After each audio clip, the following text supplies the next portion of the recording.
Hi hello வணக்கம். Mahanadi serial next எபிசோடுக்கான review பார்க்கலாமாங்க. நம்ம காவேரி விஜய் கெஸ்ட் ஹவுஸில் தங்கியிருக்காங்க. நம்ம சாரதா இருந்துட்டு நான் எக்ஸிபிஷனுக்கு வந்தே ஆகணும்னு சொல்லிட்டு கிளம்பிடுறாங்க. நம்ம காவேரி ரொம்பவே பதட்டமாக எக்ஸிபிஷனுக்கு போயே ஆகணும்னு சொல்லிட்டு விஜயை கூப்பிட்டு போகிறாங்க.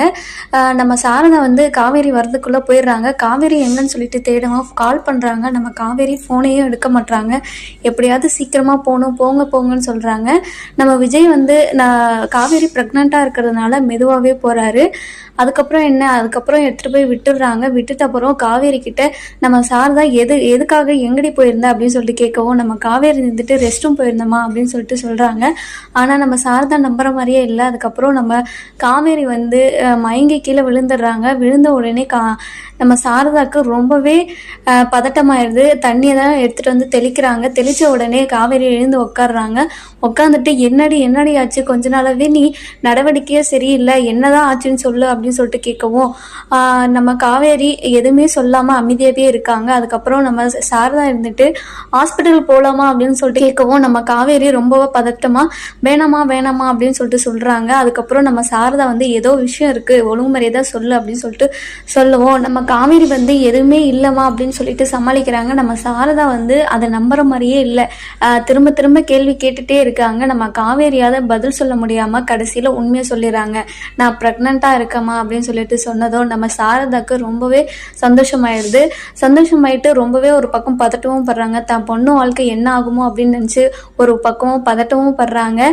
அதுக்கப்புறம் எப்படி இதை தெரிஞ்சது அப்படின்னு சொல்லிட்டு கேட்கவும், கங்காக்காவுக்கு முன்னாடியேம்மா அப்படின்னு சொல்லிட்டு சொல்லவும் நம்ம சாரதாக்கு ரொம்பவே ஷாக்கிங் ஆகிடுது.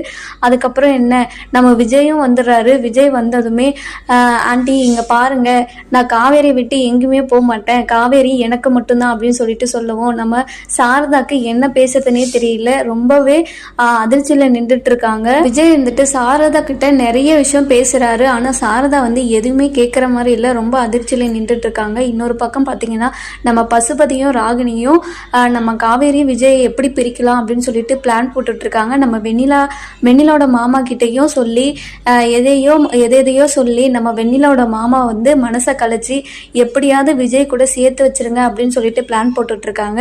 பிளான் போட்டது எக்ஸிக்யூஷனும் பண்றாங்க. அதுக்கப்புறம் வெண்ணிலாவோட மாமா இருந்துட்டு வெண்ணிலா விஜய் கிட்ட கூட்டு போறாரு. கூட்டு போயிட்டு நீங்க தான் இவங்களை கல்யாணம் பண்ணிக்கணும் அப்படின்னு சொல்லிட்டு சொல்லவும், நம்ம விஜய் இருந்துட்டு என்னால முடியாது அப்படின்னு சொல்லிட்டு சொல்லவும், நம்ம மீடியாக்காரங்களெல்லாம் கூப்பிட்டு வந்துடுறாங்க. விஜய் இருந்துட்டு மீடியாக்காரங்க கிட்ட நம்ம காவேரி தான் என்னோட ஒய்ஃப் அப்படின்னு சொல்லிட்டு போயிடுறாரு. பசுபதியின் திட்டம் நடக்கக்கூடாதுன்னு நினைக்கிறவங்க இந்த வீடியோக்கு லைக் பண்ணி தருவீங்க.